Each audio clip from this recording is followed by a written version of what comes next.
Ave Maria കന്യാമാതാവേ,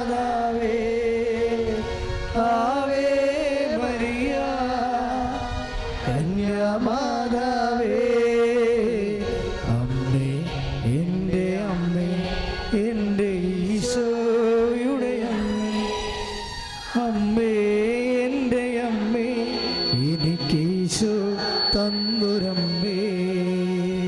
പരിശുദ്ധ പരമദിവ്യകാരുണ്യത്തിന് എന്നേരും ആരാധനയും സ്തുതിയും പുകഴ്ചയും ഉണ്ടായിരിക്കട്ടെ. നമ്മളിപ്പോൾ പ്രാർത്ഥിക്കാൻ പോകുന്നത് ക്യാൻസർ രോഗികൾ, തൈറോയ്ഡ് രോഗികൾ, കരൾ രോഗികൾ, കിഡ്നി രോഗികൾ, ത്വക്ക് രോഗികൾ, വിസർപ്പ് രോഗികൾ, പിന്നെ കോമൺ അല്ലാത്ത അസുഖങ്ങൾ. കോമൺ അല്ലാത്ത അസുഖങ്ങളുടെ കുഴപ്പം എന്താണെന്ന് നിങ്ങൾക്കറിയാവോ? വലിയ കുഴപ്പമാണ്. പൊതുവേ ജനങ്ങൾക്ക് ഇപ്പോൾ 10,000 പേർക്ക് ഒരാൾക്ക് വരിക, 5,000 പേരിൽ ഒരാൾക്ക് ഉണ്ടാവുക എന്നൊക്കെ പറഞ്ഞപ്പോൾ അത് വലിയ ദുരന്തമാണ്. കാര്യം എന്ന് വെച്ച് കഴിഞ്ഞാൽ മരുന്ന് കമ്പനിക്കാർ മരുന്ന് ഒന്നാമത്തേൽ റിവൈസിങ് ഉണ്ടാകത്തില്ല, മാർക്കറ്റിംഗ് കുറവായത് കാരണം. പനിയാവലമാണെങ്കിൽ പാരസെറ്റമോളുകാർ എല്ലാ കമ്പനിക്കാരും സംസ്ഥാനക്കാരും ഒക്കെ കമ്പനി ഉണ്ടാക്കിയിടും, ചിലവാകും. മറ്റത് അപൂർവം അത് കസ്റ്റമേഴ്സ് ഉണ്ടാകത്തുള്ളൂ. അപ്പോഴും മരുന്ന് കമ്പനിക്കാർ ആ ഉൽപ്പാദിപ്പിക്കുന്നത് കുറയും. അപ്പോൾ എന്നാ പറ്റും? തീ വിലയിരിക്കും മരുന്നിന്. അപൂർവ രോഗങ്ങൾക്ക് തീ വില വരാൻ കാരണം അതാ. മരുന്ന് വലിയ ഗുണമില്ലെങ്കിലും അത് ഉൽപ്പാദിപ്പിക്കപ്പെടുന്നില്ല ആവശ്യക്കാരില്ലാത്തത് കൊണ്ട്. കാര്യം 10,000 പേർക്ക് ഒരാൾക്കല്ലേ ആ രോഗമുള്ളത്. ഇതുപോലെയൊക്കെ ദുരന്ത രോഗങ്ങളുണ്ട്. അവരിപ്പോഴും അമ്മ മാതാവ് നിങ്ങൾ ഇവിടെ ഉണ്ടാകണമെന്നൊരു നിർബന്ധമില്ല. ആ രോഗികൾ നിങ്ങളുടെ ഓർമ്മയിലുണ്ടായാൽ മതി. നിങ്ങൾ അവർക്ക് വേണ്ടി പ്രാർത്ഥിക്കണം. എന്നിട്ട് അമ്മയോട് പറയണം, അമ്മേ ഇന്ന ഇന്ന രോഗികൾ അപൂർവ രോഗമാണെന്നാണ് എന്നോട് പറഞ്ഞിരിക്കണത്. ഞാൻ ഉടമ്പടി ചെയ്ത് വാഗ്ദാന പേടകമാണെന്ന് അച്ഛനിലൂടെ വെളിപ്പെടുത്തിയിട്ടുണ്ട്. എനിക്ക് അങ്ങയുടെ തിരുസന്നിധിയിൽ എൻ്റെ വചനം പാലിച്ച് ദൈവത്തിൻ്റെ സാക്ഷിയായി ജീവിക്കുന്നതിൽ എന്തെങ്കിലും യോഗ്യത ഉണ്ടെങ്കിൽ ഞാൻ ഈ പറയുന്ന രോഗിയുടെ മേൽ ഇപ്പോഴമ്മ സഞ്ചാരി മാതാവേ സഞ്ചരിച്ചെത്തി സൗഖ്യം നൽകണമേ. ഈശോയ്ക്ക് ആ വ്യക്തിക്ക് വേണ്ടി ഈശോയോട് മധ്യസ്ഥം പ്രാർത്ഥിക്കണമേ. അപ്പോൾ ദുരന്ത രോഗികൾ അപൂർവ രോഗികൾക്ക് വേണ്ടി സ്തുതിക്കട്ടെ. ഹല്ലേലൂയ.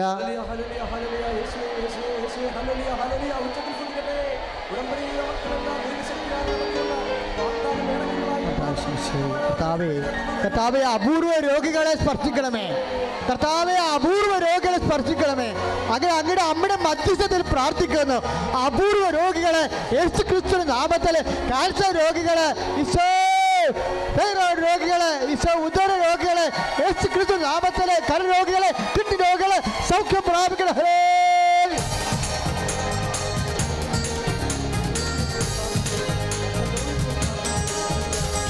രോഗമെല്ലാം മാറിടട്ടെ, കഷ്ടമെല്ലാം നീങ്ങിടട്ടെ. രോഗമെല്ലാം മാറിടട്ടെ, കഷ്ടമെല്ലാം നീങ്ങിടട്ടെ. തിരുമുറിവിനാൽ സുഖപ്പെടട്ടെ, തിരുമുറിവിനാൽ സുഖപ്പെടട്ടെ. പരിശുദ്ധ പരമദിവ്യകാരുണ്യത്തിന് നമ്മൾ ജോലിക്ക് വേണ്ടി പ്രാർത്ഥിക്കാൻ പോവുകയാണ്. ഉടമ്പടിയുടെ ഏറ്റവും വലിയ വിടുതൽ പ്രാപിക്കുന്നൊരു മേഖലയാണ്. കാര്യം ഒരു കുടുംബത്തിൽ ഒരാൾക്കെങ്കിലും സ്ഥിരമായ ജോലി കിട്ടിയാൽ കുടുംബം നിലനിന്ന് പോകും. അതുകൊണ്ട് ഉടമ്പടി വെച്ചിരിക്കുന്ന മുഴുവൻ ആൾക്കാരുടെ സാമ്പത്തിക സ്വസ്ഥത, വരുമാന മാർഗങ്ങളുടെ മേലെ ദൈവത്തിൻ്റെ ഇടപെടലുണ്ടാകാൻ വേണ്ടി പ്രാർത്ഥിക്കട്ടെ. ഹല്ലേലൂയ. കർത്താവേ ഈശോ ഈശോ എല്ലാ ജോലി ഇല്ലാത്തവരെ, വരുമാനം ഇല്ലാത്തവരെ, ജീവിതമാർഗം മുട്ടിയവരെ, ജോലി നഷ്ടപ്പെട്ടവരെ, ജോലിക്ക് ശമ്പളമില്ലാത്തവർ, പെൻഷൻകാർ, ട്രാൻസ്ഫറിന് അപേക്ഷിക്കുന്നവർ, യേശു ക്രിസ്തുവിന്റെ നാമത്തിൽ കർത്താവ് ജോലി മൂലം സമാധാനം നഷ്ടപ്പെട്ടവരെ എല്ലാം ഈ നിമിഷം അടയാളം പറയാൻ കർത്താവ് സാക്ഷ്യം പറയാൻ സഹായിക്കണമേ. ഹല്ലേലൂയ.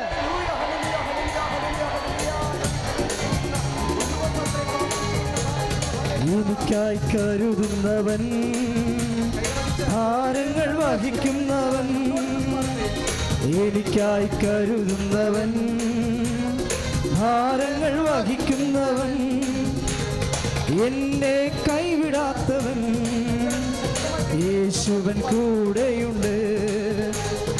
എന്നെ കൈവിടാത്തവൻ, യേശുവൻ കൂടെയുണ്ട്. ഈ ശുശ്രൂഷ ഏത് സമയത്തും, ഇപ്പോഴും ഏത് സമയത്തും യൂട്യൂബിലൂടെയും മറ്റ് ഫേസ്ബുക്കിലൂടെയൊക്കെ പങ്കെടുക്കുന്നവരെയും ഓർത്ത് പ്രാർത്ഥിക്കുകയാണ്. കൂടാതെ ഇപ്പോഴും ഈശോ പ്രാർത്ഥിക്കുക. നമുക്കറിയാം ഇപ്പോൾ തന്നിരിക്കുന്ന 2 സന്ദേശപ്രകാരമാണ് പ്രാർത്ഥിച്ചിരിക്കുന്നത്. ഇപ്പോഴും സന്ദേശപ്രകാരമാണ് 3-ാമത്തെ കാര്യം വെച്ച് പ്രാർത്ഥിക്കാൻ പോകുന്നത്. 3-ാമത്തെ സന്ദേശം എന്താണെന്നറിയാവോ? ഈ ചെറുകിട വ്യാപാരശാലകൾ, വ്യവസായ ഉൽപ്പാദന കേന്ദ്രങ്ങൾ. ഇപ്പം ചില ഫാക്ടറിയെല്ലാം അടഞ്ഞു പോയിട്ടില്ലേ? അപ്പം അതിൻ്റെ ജോലി നഷ്ടപ്പെട്ടു പോയി. നിങ്ങൾ തന്നെ ചെയ്യുന്ന ലോണെടുത്ത് ചെയ്ത ചില ഫാക്ടറികൾ, ചില ഉൽപ്പാദന കേന്ദ്രങ്ങൾ, ചെറുകിട വ്യവസായങ്ങൾ, അതിൻ്റെ ഉൽപ്പന്നങ്ങൾ വിറ്റഴിക്കാൻ പറ്റാത്തതിൻ്റെ പേരിൽ ഒക്കെ അതിലൊക്കെ കടമായി വന്നിട്ടില്ലേ? ഇങ്ങനെ വീണ് പോയിട്ടുള്ള ഉൽപ്പാദന കേന്ദ്രങ്ങളുടെ മേൽ കർത്താവിൻ്റെ കരങ്ങളും കരുണയും കിട്ടാൻ വേണ്ടി സ്തുതിയുടെ ഹല്ലേലൂയ. സാക്ഷ്യം പറയാൻ സഹായിക്കണം കർത്താവേ. ദൈവത്തിൻ്റെ സത്യത്തിലേക്ക് ആവശ്യിക്കണം കർത്താവേ. ദൈവത്തിൻ്റെ കരുണ ചൊരിയണം കർത്താവേ. ഹല്ലേലൂയ.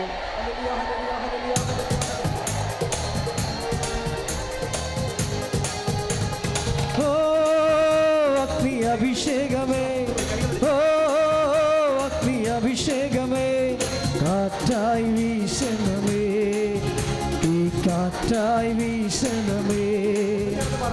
ഓ അഗ്നി അഭിഷേകമേ, ഓ അഗ്നി അഭിഷേകമേ, കാറ്റായി വീശണമേ, ഈ കാറ്റായി വീശണമേ.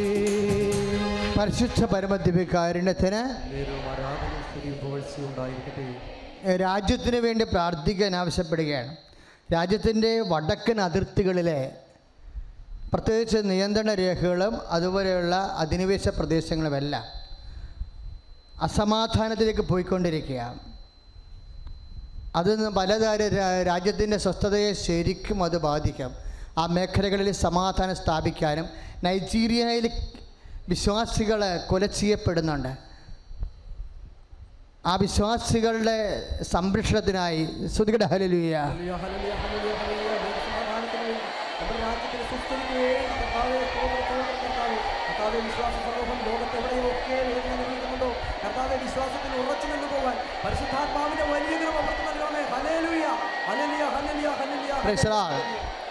കല്ലുക പോലുള്ള അവസ്ഥകൾ, സ്റ്റോൺ, ചെറിയ കല്ലുകൾ, ചില ആൾക്കാർക്ക് കരളിലുണ്ടാകും കല്ലുകൾ, ചിലർക്ക് കിഡ്നിയിലുണ്ടാകും കല്ലുകൾ, ചിലർക്ക് പ്ലീഹായിലുണ്ടാകും കല്ലുകൾ. ഇപ്പോഴും ഉദരത്തിൻ്റെ ഇടതുവശത്തായിട്ട് കല്ലച്ചിരിക്കുന്ന സ്ഥലങ്ങളുണ്ടാകും. ഈ കല്ലച്ചിരിക്കുന്ന സ്ഥലങ്ങളുടെ മേലെ കർത്താവ് സൗഖ്യം നൽകുന്ന സമയമാണ്. സ്തുതിയുടെ ഹല്ലേലൂയ, ഹല്ലേലൂയ, ഹല്ലേലൂയ.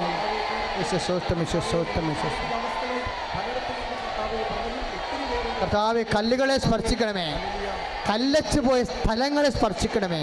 കർത്താവിൻ്റെ നാമത്തിൽ സൗഖ്യം പ്രാപിക്കട്ടെ. ഹല്ലേലൂയ.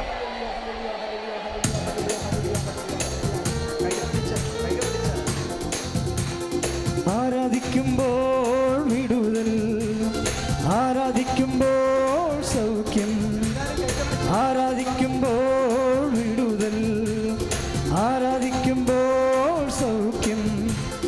ദേഹം ദേഹി ആത്മാവിൽ സമാധാന സന്തോഷം ദാനമായി അവൻ നൽകിയിരുന്നു. ദേഹം ദേഹി ആത്മാവിൽ സമാധാന സന്തോഷം ദാനമായി അവൻ നൽകിയിരുന്നു. ദൈവപിതാവിന് മഹത്വമുണ്ടാകട്ടെ. എൻ്റെ പേര് റാണി ജോസഫ്. എറണാകുളം വരാപ്പുഴ ക്രിസ്തുരാജ ഇടവക ദേവാലയത്തിൽ നിന്നാണ് ഞാൻ വരുന്നത്. ഇത് എൻ്റെ 9ാമത്തെ ഉടമ്പടി പുതുക്കലാണ്. ഇതിനു മുമ്പ് ഞാൻ 2 സാക്ഷ്യം പറഞ്ഞിട്ടുണ്ട്. 3ാമതൊരു സാക്ഷ്യം കൂടി പറയാൻ എനിക്ക് ഇടവരുത്തിയതിന് പരിശുദ്ധ അമ്മ മാതാവിനും തിരുക്കുമാരനും 1000 കോടി ഞാൻ നന്ദി പറയുന്നു. എനിക്ക് 15 വയസ്സുള്ളപ്പോൾ എൻ്റെ കാലിൽ അലർജി രോഗമുണ്ടായിരുന്നതാണ്. 35 വർഷമായിട്ട് അതെനിക്ക് ഡിസംബർ ആകുമ്പോഴത്തേനും ഭയങ്കര വിണ്ടുകീറി ചോര വരുന്ന അങ്ങനത്തെ ഒരു അസുഖമായിരുന്നു. എത്ര മരുന്ന് കഴിച്ചാലും മാറില്ല. എന്തോരം മരുന്നുകൾ തേച്ചിട്ടും മാറാതെ ഇരുന്ന അസുഖം കഴിഞ്ഞ ഡിസംബറിൽ തുടങ്ങി. എനിക്ക് ഉടമ്പടി തൈലം മാത്രമാണ് ഞാൻ ഉപയോഗിച്ചത്. വിശ്വാസ പ്രമാണം ചൊല്ലി പ്രാർത്ഥിച്ചതിൻ്റെ ഫലമായി എനിക്കത് പൂർണ്ണമായി മാറിക്കിട്ടി. പിന്നെ എനിക്ക് ഒരു 6-7 മാസം മുമ്പ് മുട്ടുകാലിൻ്റെ താഴെ തുടങ്ങി ചൊറിച്ചിലായിരുന്നു. ചൊറിച്ചിൽ എന്ന് പറഞ്ഞാൽ അസഹനീയമായ ചൊറിച്ചിൽ. അത് മാന്തിക്കറി ചോര വന്ന് കറുത്ത പാടൊക്കെ ആയിരുന്നു. ഞാൻ ഉപ്പിട്ട് വിശ്വാസ പ്രമാണം ചൊല്ലി പ്രാർത്ഥിച്ച് പിന്നെ കാലിൻ്റെ ഉള്ളംകാലിൻ്റെ അടിയിലുമൊക്കെ എനിക്ക് സഹിക്കാൻ പറ്റാതെ വരുമായിരുന്നു. പ്രാർത്ഥന ചെല്ലുന്ന സമയത്തൊക്കെ, കുടുംബ പ്രാർത്ഥനയുടെ സമയത്തൊക്കെ ഞാൻ എഴുന്നേറ്റ് പോയി കാലൊരയ്ക്കുമായിരുന്നു. അത്രയ്ക്ക് സഹിക്കാൻ പറ്റാത്ത വേദന എനിക്ക്. മുട്ടയിൽ നിന്ന് ജപമാല ചൊല്ലി പ്രാർത്ഥിച്ചതിൻ്റെ ഫലമായി എനിക്കത് പൂർണ്ണമായും മാറിക്കിട്ടി. നേരത്തെയൊക്കെ ഞാൻ മുട്ടുവേദനയും കാലുവേദനയൊക്കെ ആയിട്ട് നടുവേദനയൊക്കെ ആയിട്ട് ഇരുന്നായിരുന്നു ചൊല്ലിക്കൊണ്ടിരുന്നത്. അതോടുകൂടി എൻ്റെ മുട്ടുവേദനയും നടുവേദനയും മാറി. എനിക്കിപ്പോൾ മുഴുവൻ സമയം ജപമാല ചൊല്ലുമ്പോൾ മുട്ടയിൽ നിന്ന് പ്രാർത്ഥിക്കാനുള്ള അനുഗ്രഹം ഈശോ മാതാവിനും തന്നതിനും നന്ദി പറയുന്നു. പിന്നെ എനിക്ക് കഴിഞ്ഞ മാർച്ച് മാസം ഉടമ്പടി പുതുക്കി ഇവിടുന്ന് തിരിച്ചു പോയപ്പോൾ ഞങ്ങൾ വണ്ടി 2 വീലർ വൈറ്റ്ലയിൽ വെച്ചിട്ടാണ് ഞങ്ങൾ ഇങ്ങോട്ട് ബസ്സിൽ വരുന്നത്. തിരിച്ചു ചെന്നപ്പോഴത്തേനും മോളുടെ കയ്യിൽ ഇവിടുന്ന് വാങ്ങിയ പത്രവും ബാഗും ഉണ്ടായിരുന്നു. എൻ്റെ കയ്യിൽ വേറെ ബാഗും ഫോണും കുറച്ച് കാശും ATM കാർഡൊക്കെ ഉണ്ടായിരുന്ന ബാഗായിരുന്നു. അത് വണ്ടി എടുക്കാൻ ബുദ്ധിമുട്ടായതുകൊണ്ട് ഞാൻ വേറെ വണ്ടിയുടെ പുറത്താണ് എൻ്റെ ബാഗ് വെച്ചത്. അത് ഞങ്ങൾ വണ്ടി എടുത്തു കഴിഞ്ഞപ്പോഴത്തേനും ഞാൻ ആ ബാഗ് മറന്നുപോയി. ഞങ്ങളപ്പോൾ അനിയത്തിയുടെ വീട്ടിലേക്ക് അവിടെ നിന്ന് ഒരു 20 മിനിറ്റ് ഉണ്ടായിരുന്നു. അവിടെ ചെന്നപ്പോഴാണ് ഈ ബാഗ് മറന്നുപോയ കാര്യം ഓർമ്മ വന്നത്. അപ്പോൾ അതിന് തലേ ദിവസം അച്ഛനിങ്ങനെ പ്രാർത്ഥിച്ച് പറയുന്നുണ്ടായിരുന്നു, ഫോണില്ലാതെ ധ്യാനം കൂടാനും സാക്ഷ്യം കേൾക്കാനും ഒക്കെ വിഷമിക്കുന്ന ഒരുപാട് മക്കളുണ്ട്, അവർക്ക് വേണ്ടി പ്രാർത്ഥിക്കണം, അവർക്ക് എത്രയും പെട്ടെന്ന് ഫോൺ. അപ്പോൾ എനിക്ക് ഭയങ്കര സങ്കടമായി. എൻ്റെ ഫോണൊന്നും ദാഹിച്ച് മോഹിച്ച് മേടിച്ചൊരു ഫോണാണ്, അത് നഷ്ടപ്പെട്ടാൽ എനിക്കും ഇതേപോലെ ധ്യാനം കൂടാനൊക്കെ ബുദ്ധിമുട്ടാകുമല്ലോ പ്രാർത്ഥിച്ച് വിശ്വാസ പ്രമാണം പ്രാർത്ഥിച്ച് പ്രത്യക്ഷീകരണ പ്രാർത്ഥനയും ചൊല്ലിക്കൊണ്ടാണ് ഞാൻ സാക്ഷ്യം പറഞ്ഞോളാം, എനിക്ക് ആ ബാഗ് തിരിച്ച് കിട്ടിയാൽ എന്ന് പ്രാർത്ഥിച്ചുകൊണ്ടാണ് ഞാൻ തിരിച്ച് വൈറ്റ്ലയിൽ വന്ന് നോക്കിയപ്പോൾ എൻ്റെ ബാഗ് അവിടെ തന്നെ ഉണ്ടായിരുന്നു. ഒന്നും നഷ്ടപ്പെടാതെ എനിക്ക് ആ ബാഗ് തിരിച്ച് കിട്ടിയതിന് ഈശോയ്ക്കും മാതാവിനും നന്ദി പറയുന്നു. പിന്നെ എനിക്ക് എൻ്റെ മകന് നല്ലൊരു ജോലി കിട്ടിയതിന് അവൻ വരുമ്പോൾ സാക്ഷ്യം പറയുന്നതാണ്. മറ്റുള്ളവർക്ക് വേണ്ടി പ്രാർത്ഥിക്കുമ്പോൾ അവർക്ക് അനുഗ്രഹം കിട്ടാറുണ്ടെന്ന് പറഞ്ഞ് അവർ എന്നോട് വന്ന് പറയാറുണ്ട്. അപ്പോൾ അതിനും അവർ വന്ന് ഉടമ്പടി എടുത്ത് പ്രാർത്ഥിക്കാമെന്ന് എന്നോട് സമ്മതിച്ചിട്ടുണ്ട്. പിന്നെ കഴിഞ്ഞ 2003 ഡിസംബർ 25 ക്രിസ്മസിന് തലേദിവസം തന്നെ ഞങ്ങൾ തീരുമാനിച്ചാണ് രാവിലെ ഭക്ഷണം കൊടുക്കുമ്പോൾ രാവിലത്തെ ഭക്ഷണം കൊടുക്കാം, അപ്പോൾ അത് വിളമ്പി കൊടുക്കാമെന്നാണ് വിചാരിച്ചത്. ഫുഡ് കൊടുക്കുമ്പോൾ അങ്ങനെ കൊടുക്കുന്ന സമയത്ത് കുറച്ച് പേരെ ഒന്നിച്ചിരുത്തി ഞങ്ങൾ വിളമ്പിയൊക്കെ കൊടുത്തു കഴിഞ്ഞപ്പോൾ രാവിലെ ഞാനിങ്ങനെ ഉറക്കൊഴിഞ്ഞിട്ടപ്പോൾ മാതാവിനെയും ഉണ്ണീശോനെയും കാണണമെങ്കിൽ ഒരു സ്ത്രീയും അമ്മയും കുഞ്ഞുമായിട്ട് വരുമ്പോൾ അത് മാതാവും ഉണ്ണീശോയുമാണെന്ന് കരുതി ഞാൻ അവർക്ക് ഭക്ഷണം കൊടുക്കും എന്നൊക്കെ ഞാൻ ഇങ്ങനെ മനസ്സിൽ വിചാരിച്ച്. പക്ഷെ ഞാനത് മോളോട് പറഞ്ഞിട്ടുണ്ടായിരുന്നില്ല. അത് കഴിഞ്ഞ് ഞങ്ങൾ ഭക്ഷണമൊക്കെ കൊടുത്തു കഴിഞ്ഞ് തിരിച്ചു പോരുമ്പോൾ പള്ളിയിലാണ് വണ്ടി വെച്ചിരുന്നത്. അപ്പോൾ അതിസുന്ദരിയായ ഒരു യുവതി ഷോളൊക്കെ പൊതിഞ്ഞ് കയ്യിലൊരു കൈക്കുഞ്ഞിനെയുമായിട്ട് ഞങ്ങളുടെ ഓപ്പോസിറ്റ് ഭയങ്കര സ്പീഡിൽ ഒറ്റയ്ക്കാണ് വരുന്നത്. കുഞ്ഞിനെ മാത്രം എടുത്തുകൊണ്ട്. അപ്പോൾ ഞാൻ ഞങ്ങളെ നോക്കിയപ്പോൾ മുഖത്തുനിന്ന് കണ്ണെടുക്കാൻ തോന്നിയില്ല, എന്നെ തന്നെ നോക്കുന്നുണ്ടായിരുന്നു.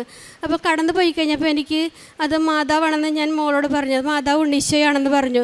അങ്ങനെ ഞങ്ങൾ രണ്ടുപേരും ഒപ്പം തിരിഞ്ഞു നോക്കിയപ്പോൾ അത്രയും നേരം ഇങ്ങനെ പിടിച്ചിരുന്ന കുഞ്ഞിനെ പെട്ടെന്ന് ഇങ്ങനെ ഉണ്ണീശോയിനെ മാതാവ് പിടിക്കുന്നത് പോലെ പിടിച്ചിട്ടുണ്ടായിരുന്നു. അപ്പോൾ ഞാൻ പറഞ്ഞു, നമ്മുടെ കയ്യിലൊന്നുമില്ലല്ലോ, വണ്ടിയിൽ പൈസ ഉണ്ട്, അപ്പോൾ എന്തെങ്കിലും വാങ്ങിച്ചു കൊടുക്കുക എന്ന് വിചാരിച്ച് വീണ്ടും നോക്കിയപ്പോൾ ആളെ കാണുന്നില്ല. അത് കഴിഞ്ഞ് അപ്പോൾ മാതാവിന് നല്ല പൊക്കമുണ്ടായിരുന്നു. അപ്പോൾ എനിക്ക് സംശയം ഉണ്ടായിരുന്നു അത് മാതാവ് തന്നെ ആയിരിക്കുമെന്ന്.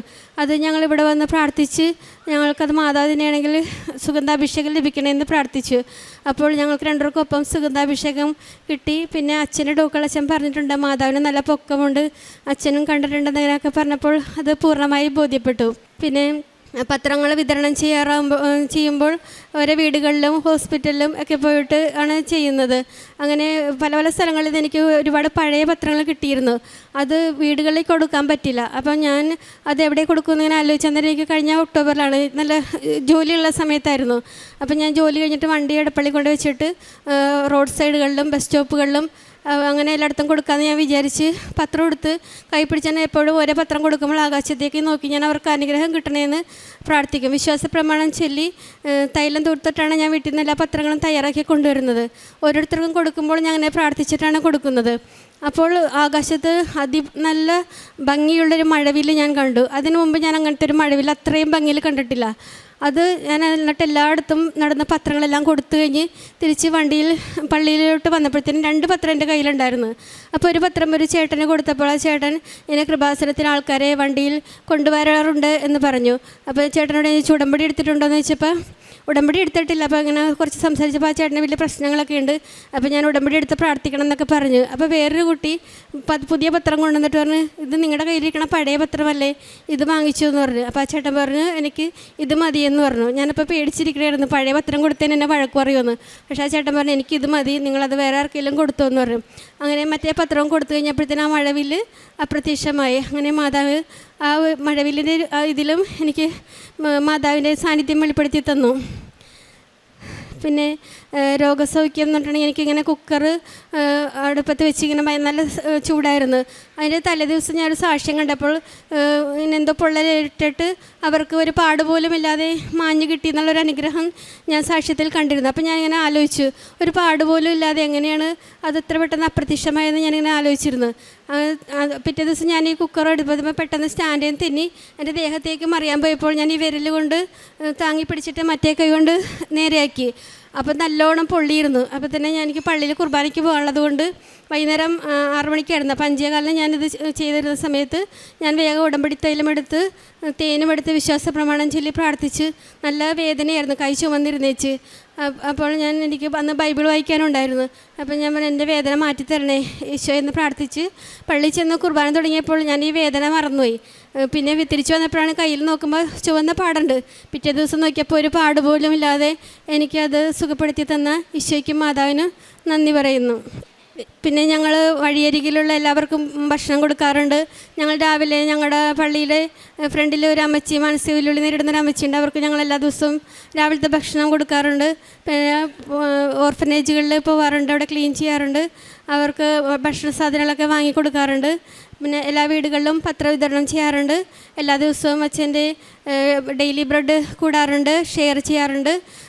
ഓൺലൈൻ ഉടമ്പടി ധ്യാനം എല്ലാ ചൊവ്വാഴ്ചയും മുടങ്ങാതെ കൂടാറുണ്ട്. നേരത്തെയൊക്കെ ആഴ്ചകളിലാണ് ഞാൻ കൂടിക്കൊണ്ടെന്ന് വെച്ചത്, ജോലിയുള്ള സമയങ്ങളിലൊക്കെ. അപ്പോൾ കുറച്ചൊക്കെ കാണുന്നു. ഇപ്പോൾ എനിക്ക് ചൊവ്വാഴ്ച തന്നെ അത് മുഴുവൻ കൂടിയില്ലെങ്കിൽ വല്ലാത്തൊരു വിഷമമാണ്. അപ്പോൾ ഞാൻ ആ ചൊവ്വാഴ്ച തന്നെ അത് ആ സമയത്ത് തന്നെ ലൈവായിട്ട് തന്നെ കൂടി തീർക്കാനായിട്ടാണ് എനിക്കിഷ്ടം.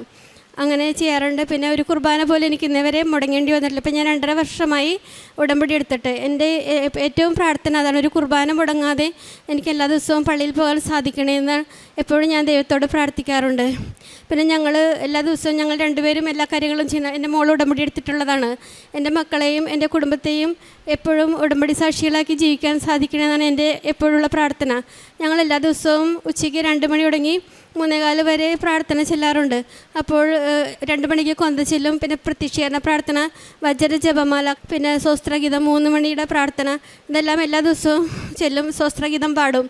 അപ്പോൾ ഈ സമയങ്ങളിൽ ഇവിടുത്തെ കൃപാസനത്തിൽ എല്ലാ ദിവസവും ഉടമ്പടി എടുക്കാൻ വന്നവർക്കും, ഒരു ദിവസം ഉടമ്പടി പുതുക്കാൻ വേണ്ടി വന്നവർക്കും, ഉടമ്പടി ഇട്ടിട്ട് പോയിട്ടുള്ളവർക്കും, അച്ഛൻ്റെ എല്ലാ നിയോഗ പ്രാർത്ഥനകൾക്കും, ഇവിടെ അച്ഛനെ കാണാൻ വരുന്ന എല്ലാ രോഗികൾക്കും വേണ്ടി എല്ലാ ദിവസവും ഞങ്ങൾ പ്രാർത്ഥിക്കാറുണ്ട്. പിന്നെ ഇത്രയും അനുഗ്രഹങ്ങൾ, ഓരോരുത്തരുടെ സാക്ഷ്യങ്ങൾ കാണുമ്പോൾ ഞാൻ കരഞ്ഞു പോയിട്ടുണ്ട് പലപ്പോഴും. എത്രയോ ദുരിതങ്ങളിൽ കൂടി കടന്നു പോകുന്ന എത്ര മക്കളാണുള്ളത്. അപ്പോൾ അവരെ ദൈവം എത്രയോ സംരക്ഷണത്തിലാണ് അവരെ സുഖപ്പെടുത്തുന്നതും അവരുടെ കാര്യങ്ങൾ നടത്തുന്നവർക്കുമ്പോൾ എനിക്ക് ഒരുപാട് സങ്കടവും സന്തോഷവും തോന്നാറുണ്ട്. ദൈവം ഇത്രയേറെ അനുഗ്രഹങ്ങൾ നൽകിയ എനിക്കും ഉടമ്പടി എടുത്ത് പ്രാർത്ഥിക്കുന്ന എല്ലാവർക്കും ദൈവാനുഗ്രഹങ്ങൾ ധാരാളം ഉണ്ടാകട്ടെ എന്ന് പ്രാർത്ഥിക്കുന്നു. ഇത്രയും അനുഗ്രഹങ്ങൾ നൽകിയ അമ്മയ്ക്കും തിരുക്കുമാരനും കോടാനുകോടി നന്ദി പറയുന്നു. ഇവിടെ നിന്ന് പ്രാർത്ഥിക്കുന്ന നിങ്ങൾ ഓരോരുത്തരെയും ദൈവം അനുഗ്രഹിക്കട്ടെ. ഇവിടെ വർക്ക് ചെയ്യുന്ന എല്ലാവരെയും, ജോസഫച്ചൻ്റെ കൂടെയുള്ള എല്ലാ പ്രവർത്തകരെയും, അച്ഛന്മാരെയും, എല്ലാ സ്റ്റാഫംഗങ്ങളെയും ദൈവം ധാരാളമായി അനുഗ്രഹിക്കട്ടെ എന്ന് പ്രാർത്ഥിക്കുന്നു. എൻ്റെ പേര് അലീന. ഞാൻ എറണാകുളത്ത് നിന്ന് വരുന്നു. അപ്പം ഞാൻ കഴിഞ്ഞ വർഷം 2024 ജൂലൈയിലായിരുന്നു ഞാൻ എൻ്റെ ജോലി റിസൈൻ ചെയ്ത് ഞാൻ തിരിച്ച് വീട്ടിൽ വന്നു. ഹൈദരാബാദിലായിരുന്നു ജോലി. നല്ല ജോലിയായിരുന്നു, നല്ല ശമ്പളം ഉണ്ടായിരുന്നു. പക്ഷേ അതിന് 12 to 13 hours ഓഫ് വർക്കും ഉണ്ടായിരുന്നു. ഒത്തിരി സ്ട്രെസ്സും ആയിരുന്നു. ആൻഡ് അപ്പോൾ ഞാൻ പിന്നെ എല്ലാ ദിവസവും ഞാൻ UGയിലും PGയിലും ഒക്കെ കുർബാനയ്ക്ക് പോകുമായിരുന്നു. അതും മുടങ്ങി, എല്ലാം മുടങ്ങി. അപ്പോൾ ഞാൻ അപ്പം റിസൈൻ ചെയ്തിട്ട് തിരിച്ച് വീട്ടിൽ വന്നു. അത് കഴിഞ്ഞിട്ട് വീട്ടിൽ വന്നു കഴിഞ്ഞിട്ട് ഞാനിങ്ങനെ അടുത്തത് എന്ത് ചെയ്യണം എന്നൊക്കെ വിചാരിച്ചുകൊണ്ടിരിക്കുമ്പം 2 മാസം കഴിഞ്ഞിട്ട് ഇങ്ങനെ പ്രാർത്ഥിച്ചപ്പോൾ ഇങ്ങനെ CPA എന്ന് പറഞ്ഞൊരു കോഴ്സ് ഉണ്ടെന്ന് ഞാൻ മനസ്സിലാക്കി. അത് യുഎസിലെ ഇന്ത്യയിലെ CAയുടെ ഈക്വലൻ്റ് ആയിട്ടുള്ള കോഴ്സാണ് ഈ യുഎസിലെ CPA എന്ന് പറഞ്ഞ കോഴ്സ്. നല്ല പാടാണ് പാസ്സാവാൻ. 4 പേപ്പറേ ഉള്ളൂ, പക്ഷെ ഭയങ്കര പാടാണ് ഇത് പാസ്സാവാൻ. അപ്പം ഞാൻ എന്തായാലും ഇത് ചെയ്യാമെന്ന് വിചാരിച്ചു. പക്ഷെ വളരെ എക്സ്പെൻസീവ് ആണ് ഈ കോഴ്സ്. ഒരു പേപ്പറിന് തന്നെ ഒരു എക്സാമിന് തന്നെ ഒരു 75,000 to 80,000 rupees ആവും. അപ്പോൾ ഞാൻ എന്തായാലും ഇങ്ങനെ പ്രാർത്ഥിച്ചപ്പോൾ എനിക്കിത് ചെയ്യണമെന്നങ്ങ് തോന്നി. അപ്പോൾ അന്നേരം ഞാൻ തിരിച്ച് വീട്ടിൽ ഇവിടെ വന്നല്ലോ. അപ്പോഴത്തേക്കും ഞാനാണെങ്കിൽ ഒരു ഇൻസ്റ്റിറ്റ്യൂഷനിൽ ജോയിൻ ചെയ്തു. അത് കഴിഞ്ഞിട്ട് ഞാനിങ്ങനെ പ്രാർത്ഥിക്കുമായിരുന്നു. ഇങ്ങനെ എല്ലാ ദിവസവും ഞാനിങ്ങനെ പ്രാർത്ഥിക്കുകയാണെങ്കിൽ എൻ്റെ കുർബാന തിരിച്ച് പോകുന്ന ആ ഒരു ഇത് എനിക്ക് പോയായിരുന്നു. കുർബാനയിൽ എല്ലാ സൺഡേയും പോകും, അല്ലാതെ ഞാനങ്ങനെ പോകത്തൊന്നുമില്ലായിരുന്നു. അത് കഴിഞ്ഞിട്ട് ഞാൻ ഇങ്ങനെ ആദ്യമായിട്ട് ഞാനിങ്ങനെ പഠിക്കാനും കുറച്ച് ബുദ്ധിമുട്ടായിരുന്നു. 1.5 വർഷത്തോളം ജോലി ചെയ്ത് കഴിഞ്ഞിട്ട് പിന്നെ തിരിച്ച് വന്നിട്ട് ഇവിടെ പഠിക്കാൻ കുറച്ച് ബുദ്ധിമുട്ടായിരുന്നു. അത് കഴിഞ്ഞിട്ട് ഞാനിങ്ങനെ പ്രാർത്ഥിക്കുമായിരുന്നു. പക്ഷേ എങ്ങനെയൊക്കെ ഞാനത് പഠിച്ചെടുത്തു. ആദ്യത്തെ പേപ്പർ ഞാനാണെങ്കിൽ ഈ ജൂലൈയിലാണ്, 2025 ജൂലൈയിലാണ് ഞാൻ ഈ ഉടമ്പടി എടുത്തത്. ഈ രണ്ടാമത്തെ പ്രാവശ്യം എക്സാം എഴുതാൻ പോകുന്നതിന് മുമ്പ് ഞാൻ വിചാരിച്ചു എന്തായാലും ഉടമ്പടി എടുത്തിട്ടേ എനിക്ക് പോകത്തുള്ളൂ. ആദ്യത്തെ തവണ ഞാൻ എഴുതി, എനിക്ക് പാസ്സായില്ല, ഞാൻ ഫെയിലായി. അന്നേരം ഇങ്ങനെ എൻ്റെ അമ്മ ഇങ്ങനെ പറയുമായിരുന്നു, ഇങ്ങനെ കൃപാസം എന്ന് പറഞ്ഞൊരു സ്ഥലമുണ്ട്. ഇങ്ങനെ ഞാൻ അമ്മയോട് ഒരു പ്രാവശ്യം ഇങ്ങനെ ചോദിച്ചു, ഇങ്ങനെ എന്തോ യൂട്യൂബിൽ ഇങ്ങനെ വീഡിയോ കണ്ടപ്പോൾ, ഈ സാക്ഷ്യം കണ്ടപ്പോൾ ഞാൻ ചോദിച്ചത് എന്താ ഇതെന്ന് ഞാൻ ചോദിച്ചപ്പോൾ അമ്മ പറഞ്ഞു ഇങ്ങനെ ഒരു സ്ഥലമുണ്ട് കൃപാസം എന്ന്. അമ്മ എല്ലാ ദിവസവും അതിൻ്റെ പ്രാർത്ഥന കൂടും, പക്ഷേ ഉടമ്പടി ഒന്നും എടുത്തിട്ടില്ല. അപ്പോൾ അന്നേരം ഒന്നും എനിക്ക് കൂടണമെന്ന് തോന്നിയിട്ടില്ല. പക്ഷേ ആദ്യത്തെ പ്രാവശ്യം ഞാനിത് തോറ്റൊക്കെ കഴിഞ്ഞപ്പോഴത്തേക്കും എനിക്കിങ്ങനെ എന്തോ പ്രാർത്ഥന ഇത് കൂടണമെന്ന് തോന്നി. അതുകൊണ്ട് ഞാൻ എല്ലാ ദിവസവും ഇതിൻ്റെ പ്രാർത്ഥന കൂടുമായിരുന്നു എല്ലാ ദിവസവും. പക്ഷേ ഈ ഉടമ്പടി ഒന്നും എടുത്തില്ല. പക്ഷേ എനിക്കിങ്ങനെ ഈ എടുക്കണമെന്ന് ഇങ്ങനെ ഒരു മനസ്സിലുണ്ടായിരുന്നു. അപ്പോൾ അമ്മ പറയുമായിരുന്നു നീ രാവിലെ ഒന്നും എഴുന്നേക്കത്തില്ല, അന്നേരം നിന്നെ കൊണ്ടൊന്നും പറ്റത്തില്ലായിരിക്കും. അപ്പോൾ ഇങ്ങനെ പറഞ്ഞായിരുന്നു. അപ്പോൾ ഞാൻ വിചാരിച്ചു എന്തായാലും വേണ്ട, എന്നെ കൊണ്ട് പറ്റത്തില്ലായിരിക്കും. പക്ഷേ ഈ രണ്ടാമത്തെ തവണ പോകുന്നതിന് മുമ്പ് എനിക്ക് എന്തായാലും 28-ാം തീയതിയാണ് 28 സെപ്റ്റംബറിലാണ് ഞാൻ ഈ ഫാറിൻ്റെ എക്സാം ഞാൻ രണ്ടാമതായിട്ട് കൊടുക്കാമെന്ന് വിചാരിച്ചു. അത് ഈ കുരുക്കഴിക്കുന്ന മാതാവിൻ്റെ തിരുനാളിൻ്റെ ദിവസമാണ്. അപ്പോൾ എന്തായാലും ഞാൻ ആ ഡേറ്റ് തന്നെ എടുക്കാമെന്ന് വിചാരിച്ചു. അപ്പം ഞാനത് ഈ പ്രാവശ്യം ഞാൻ പോയപ്പം 28-ാം തീയതി ആയിരുന്നു. 25-ാം തീയതി ഞാൻ ഈ ഉടമ്പടി എടുത്തു. ഞാൻ അവിടെ ചെന്നു. ഞാൻ അവിടെയാണെങ്കിൽ ഭയങ്കര ചെക്കിങ് ഒക്കെയാണ്. പക്ഷെ എന്നാലും ഞാൻ ഈ ഉടമ്പടിയുടെ ഉപ്പെടുത്ത് ആ ഡോറിൻ്റെ സൈഡിൽ ഞാൻ കുറച്ച് ഇങ്ങനെ തൂക്കി. എന്നിട്ട് എൻ്റെ കയ്യിൽ ഉടമ്പടിയുടെ കാശ് രൂപം ഉണ്ടായിരുന്നു. എന്നിട്ട് ഞാൻ ഫുൾ പ്രാർത്ഥിച്ചുകൊണ്ടായിരുന്നു ഞാൻ ഈ ഫുൾ എക്സാം എഴുതിയത്. ആദ്യത്തെ തവണ എനിക്ക് പ്രസൻസ് ഓഫ് മൈൻഡ് ഒക്കെ ഒട്ടും ഇല്ലായിരുന്നു. എനിക്ക് ഈ 4 മണിക്കൂർ ഈ ഒരു എക്സാം, അപ്പോൾ നല്ല ബുദ്ധിമുട്ടാണ്. അപ്പോൾ ഈ പ്രാവശ്യം ഞാൻ എഴുതിയപ്പം ഭയങ്കര എനിക്ക് എല്ലാം ഈസി ആയിട്ട് ചെയ്യാനും പറ്റി. പക്ഷേ ഇന്ന് ഞാനപ്പം വിചാരിച്ചു ഈ പ്രാവശ്യം റിസൾട്ട് വരുമ്പോൾ എന്തായാലും ഞാൻ ഇവിടെ വന്ന് പ്രാർത്ഥിച്ചിട്ടേ ഞാൻ റിസൾട്ട് നോക്കത്തുള്ളൂ എന്ന് എൻ്റെ മനസ്സിലുണ്ടായിരുന്നു. അപ്പം ഞാൻ ഇവിടെ വന്നിട്ട് ഇന്നാണ് റിസൾട്ട് വന്ന ദിവസം. അപ്പം ഞാൻ ഇവിടെ വന്ന് ഒരു റോസറി ചൊല്ലി. ആക്ച്വലി ഇന്നലെ തലേദിവസം തന്നെ നമുക്കറിയാം പാസ്സായോ ഫെയിലായോ എന്ന്. പക്ഷെ എന്തായാലും ഞാൻ പറഞ്ഞായിരുന്നു ഞാൻ ഇവിടെ വന്നിട്ട് ഞാൻ പ്രാർത്ഥിച്ചിട്ടേ ഞാനത് നോക്കുന്നുള്ളൂ. കിട്ടിയില്ലെങ്കിലും സാരമില്ല, എനിക്കറിയാതെ എനിക്കുള്ളതല്ലായിരിക്കും, ഇത്രയും പൈസ ചിലവാണ്, അതുകൊണ്ട് ഞാൻ ഇനി എഴുതത്തില്ല, ഇത് കിട്ടാനുള്ളതാണ്, എനിക്ക് ഈ പ്രാവശ്യം കിട്ടട്ടെ. കാരണം ഇത് 75 മാർക്ക് വേണം 100-ൽ ഇത് ജയിക്കാൻ. അപ്പോൾ ഞാൻ ഇവിടെ വന്ന് ഒരു റോസറി ചൊല്ലി ഞാൻ ഈ മാർക്ക് എടുത്ത് നോക്കിയപ്പോൾ എനിക്ക് കറക്റ്റ് 75 മാർക്കാണ് എനിക്കുള്ളത്. ഞാനത് പാസ്സായി. പിന്നെ ഞാൻ എല്ലാ ദിവസവും കുർബാനയ്ക്ക് പോകാൻ തുടങ്ങി. അതെനിക്ക് വലിയൊരു ആത്മീയ ജീവിതത്തിലെ എൻ്റെ മാറ്റങ്ങൾ എന്ന് പറഞ്ഞാൽ ഞാനിങ്ങനെ എല്ലാ ദിവസവും ഇത് എടുത്തതിന് മുമ്പും ഞാൻ ഈ പ്രാർത്ഥന കേൾക്കാൻ തുടങ്ങിയപ്പോൾ തന്നെ, അതായത് ഈ വർഷം 2025 ആയപ്പോൾ തുടങ്ങി എല്ലാ ദിവസവും കുർബാനയ്ക്ക് പോകുന്നുണ്ട്. പിന്നെ പ്രാർത്ഥന എൻ്റെ കൂടി, റോസറി ഞാൻ ചൊല്ലുന്നത് കുറേ കൂടി. ഞാൻ എല്ലാ ദിവസവും എല്ലാ ദിവസവും ഞാൻ റോസറി തന്നെ ഒരെണ്ണം ചൊല്ലാൻ നോക്കും. എല്ലാ ദിവസവും എനിക്ക് രാവിലെ എഴുന്നേക്കാനുള്ള ബുദ്ധിമുട്ട് ഞാൻ എല്ലാ ദിവസവും 5 മണിക്ക് ഞാൻ എഴുന്നേറ്റ് ഈ പ്രാർത്ഥനയും എൻ്റെ തന്നെയുള്ള പ്രാർത്ഥനയും ഈ അച്ഛൻ്റെ മോർണിംഗിലെ ഡെയിലി ബ്രെഡും എല്ലാം ഞാൻ കൂടുന്നുണ്ട്. മറ്റേ ഈ നമ്മുടെ ധ്യാനം കൂടുന്നുണ്ട്, ഇവിടുത്തെ ധ്യാനം കൂടുന്നുണ്ട്. അങ്ങനെ ഒത്തിരി വ്യത്യാസങ്ങൾ എനിക്ക് ഉണ്ടായിട്ടുണ്ട്. പിന്നെ ചാരിറ്റി വർക്കായിട്ട് ഞാൻ ട്യൂസ്ഡേ ഞാനൊരു പള്ളിയിൽ പോവും. അപ്പോൾ ആ പള്ളിയുടെ ആൻ്റണീസ് ചർച്ചിൽ പോകുമായിരുന്നു. അപ്പോൾ അവിടെയുള്ള ഈ പാവപ്പെട്ട 5-6 പേർക്ക് ഞാൻ ഫുഡ് എടുത്തുകൊണ്ട് പോകും, അവർക്ക് ഫുഡ് കൊടുക്കും. പിന്നെ അല്ലാതെ ഞാനൊരു എല്ലാ സാറ്റർഡേയും ഇങ്ങനെ ഒരു ആരുമില്ലാത്ത അമ്മമാർ, സിസ്റ്റേഴ്സ് നോക്കുന്ന ഒരു അമ്മമാരുടെ മഠമുണ്ട്. അപ്പോൾ ഈ വയ്യാത്ത അമ്മമാരെ നോക്കുന്ന അവരുടെ അടുത്ത് പോയി അന്നത്തെ സാറ്റർഡേയിലും ദിവസം അവരുടെ കൂടെ സ്പെൻഡ് ചെയ്യും. ഇതൊക്കെയാണ് ഞാൻ ചെയ്യുന്ന ഇങ്ങനത്തെ. അല്ലാതെ ഞാൻ ഈ പത്രം, ഇവിടെ നിന്ന് കിട്ടുന്ന പത്രം ഞാൻ എല്ലാവർക്കും പ്രാർത്ഥിച്ചിട്ട് വേറെ പള്ളിയിൽ, എൻ്റെ പള്ളി അല്ലാത്ത പള്ളിയിൽ ഞാനത് കൊണ്ടുപോയി കൊടുക്കും. പ്രാർത്ഥിച്ചിട്ട് കിട്ടേണ്ടവർക്ക് തന്നെ കിട്ടണമെന്ന് വിചാരിച്ച്, എന്തെങ്കിലും ഒരു മാറ്റം ഉണ്ടാവുന്ന ആർക്കെങ്കിലും ഈ പത്രം കിട്ടണമെന്ന് വിചാരിച്ച് ഞാൻ ഈ പത്രം കൊണ്ടുപോയി കൊടുക്കും. ഇതൊക്കെയാണ് ഈ അനുഗ്രഹങ്ങളെല്ലാം തന്ന് അമ്മ മാതാവിന് ഈശോയ്ക്ക് ഒത്തിരി നന്ദി. ഇന്ന് ഈ കൃപാസന മാതാവിൻ്റെ തിരുസന്നിധിയിൽ വന്ന് എനിക്ക് സാക്ഷ്യം പറയാൻ എന്നെ അനുവദിച്ച എൻ്റെ തിരുക്കുമാരനും പരിശുദ്ധ അമ്മയ്ക്കും ഞാൻ കോടാനുകോടി നന്ദി പറയുന്നു. എൻ്റെ പേര് സിനി ജേക്കബ്. ഞാൻ വരുന്നത് കാണക്കാരി എന്ന സ്ഥലത്തു നിന്നാണ്. എൻ്റെ ഇടവക രത്നഗിരിയാണ്. എൻ്റെ കൂടെയുള്ളത് എൻ്റെ ഭർത്താവ് സെബാസ്റ്റ്യനും എൻ്റെ മകള് എൽഡയുമാണ്. ഞാനിവിടെ 2022 മെയ് 26-ാം തീയതി വന്നാണ് ഉടമ്പടി എടുക്കുന്നത്. ഞാൻ ഉടമ്പടിയിൽ വെച്ചിരുന്ന 5 നിയോഗങ്ങളും എനിക്ക് എൻ്റെ പരിശുദ്ധയമ്മ ആദ്യമായി തന്നെ സാധിച്ചു തന്നു. ഞാൻ അന്ന് ഉടമ്പടി എടുക്കുമ്പോൾ ഞാനൊരു ചെറിയ പാരാമെഡിക്കൽ സ്കൂൾ നടത്തുന്ന വ്യക്തിയാണ്. അപ്പോൾ എനിക്കവിടെ സ്റ്റുഡൻസ് വളരെ കുറവായിരുന്നു. ഞാനപ്പോൾ അമ്മയോട് അമ്മേ ഒരു 30 കുട്ടികളെ തന്ന് അനുഗ്രഹിക്കണേ എന്ന് പറഞ്ഞു. പക്ഷേ എനിക്ക് ആ വർഷം അമ്മ 30 കുട്ടികളെ തന്നു. അത് മുതൽ ഇന്ന് ഈ നാൾ വരെ എനിക്ക് ഒരു കുഴപ്പമില്ലാതെ എൻ്റെ സ്കൂളിൽ കുട്ടികളെ തന്നെ എന്നെ അനുഗ്രഹിച്ചു. പിന്നെ എൻ്റെ മോളെന്ന് പറഞ്ഞാൽ അവൾ +2 പഠിച്ചുകൊണ്ടിരിക്കുമ്പം പഠിക്കാൻ ഇച്ചിരി മടിച്ചായിരുന്നു. ടീച്ചേഴ്സൊക്കെ ജയിക്കുമോ എന്നൊക്കെ പറഞ്ഞ് ഞങ്ങളെ ഭയപ്പെടുത്തിയിരുന്നു. അപ്പോഴവൾക്ക് പരീക്ഷ എഴുതി കഴിഞ്ഞാൽ പ്രിൻസിപ്പളൊക്കെ വഴക്ക് പറയായിരുന്നു അവളെ. പക്ഷേ ഇവിടെ വന്ന് ഞാൻ ഉടമ്പടി എടുത്ത് ഞാൻ പ്രാർത്ഥിച്ചായിരുന്നു. അതിൻ്റെ ഫലമായിട്ട് അവൾക്ക് +2 നല്ല വിജയ ശതമാനം കിട്ടുകയും അവൾ നല്ല രീതിയിൽ പാസ്സാവുകയും ചെയ്തു. CBSE ആയിരുന്നു അവൾ പഠിച്ചിരുന്നത്. അതിനുശേഷം അവൾക്ക് അടുത്ത പഠനം അവൾക്ക് BEdSന് പഠിക്കണം എന്നായിരുന്നു ആഗ്രഹം. ഞങ്ങൾക്കത് താല്പര്യമില്ലാഞ്ഞുകൊണ്ട് ഞങ്ങൾ കൊച്ചിനോട് പറഞ്ഞു നമുക്ക് BSc നഴ്സിങ്ങിന് പോകാമെന്ന്. അവൾക്കൊരു താല്പര്യവും ഇല്ലായിരുന്നു. പക്ഷേ എൻ്റെ മാതാവിനോട് ഞാൻ പ്രാർത്ഥിച്ചതിൻ്റെ ഫലമായിട്ട് കുഞ്ഞതിനെ അനുവദിക്കുകയും അപ്പോൾ അവരുടെ ഡിമാൻഡ് വെച്ചു അവർക്ക് കേരളത്തിൽ പറ്റിയല്ല, കേരളത്തിന് വെളിയിൽ വേണമെന്ന്. അങ്ങനെ ഞങ്ങൾ തമിഴ്നാട് ഡിണ്ടിഗൽ എന്ന് പറയുന്ന സ്ഥലത്ത് NVR എന്ന് പറയുന്ന കോളേജിൽ ചെല്ലുകയും അവിടുത്തെ അന്തരീക്ഷം അവൾക്ക് ഇഷ്ടപ്പെടുകയും അവളവിടെ അഡ്മിഷൻ എടുക്കുകയും ചെയ്തു. അവളവിടെ BSc നഴ്സിങ്ങിന് പഠിക്കുന്നു. അവൾ ഫസ്റ്റ് ഇയർ പരീക്ഷ ഫസ്റ്റ് സെമ്മിൽ എക്സാം കഴിഞ്ഞപ്പോൾ എന്നോട് പറഞ്ഞു, അമ്മേ ഞങ്ങൾക്ക് പരീക്ഷ ഭയങ്കര പാടായിരുന്നു, ഞാൻ ജയിക്കത്തില്ല, ഭയങ്കര കരച്ചിലും ബഹളമായിരുന്നു. അപ്പോഴും ഞാൻ അവളോട് പറഞ്ഞു, മോളെ നീ ഭയപ്പെടേണ്ട, അമ്മ ഉടമ്പടിയിലാണ്, നിൻ്റെ മാതാവാണ് നിന്നെ പരീക്ഷ എഴുതിക്കണത്, നീ അല്ല എഴുതുന്നത്, നീ ഒന്നും പേടിക്കണ്ട, നിനക്ക് നല്ല റിസൾട്ട് കിട്ടും എന്ന് ഞാൻ എൻ്റെ കുഞ്ഞിനോട് പറഞ്ഞു. റിസൾട്ട് വന്നപ്പോൾ അവൾ അവിടുത്തെ സെക്കൻഡ് ടോപ്പറായിട്ട് വിജയിച്ചു. അതുപോലെ അവിടെ സെക്കൻഡ് സെം ആ എക്സാമിലും അവൾ നല്ല രീതിയിൽ മാർക്ക് മേടിച്ച് വിജയിച്ചു. ഇപ്പോൾ തേർഡ് സെം എക്സാം എഴുതിയിട്ട് അവൾ ഇരിക്കുകയാണ്.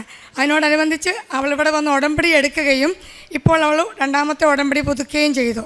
ഞാൻ 10ാമത്തെ തവണയാണ് ഇപ്പോൾ ഉടമ്പടി പുതുക്കിയിരിക്കുന്നത്. അതുപോലെ എൻ്റെ ഭർത്താവിന് ഷുഗറിൻ്റെ അസുഖമുള്ളത് കൊണ്ട് കാലിന് സെൻസേഷൻ വളരെ കുറവാണ്.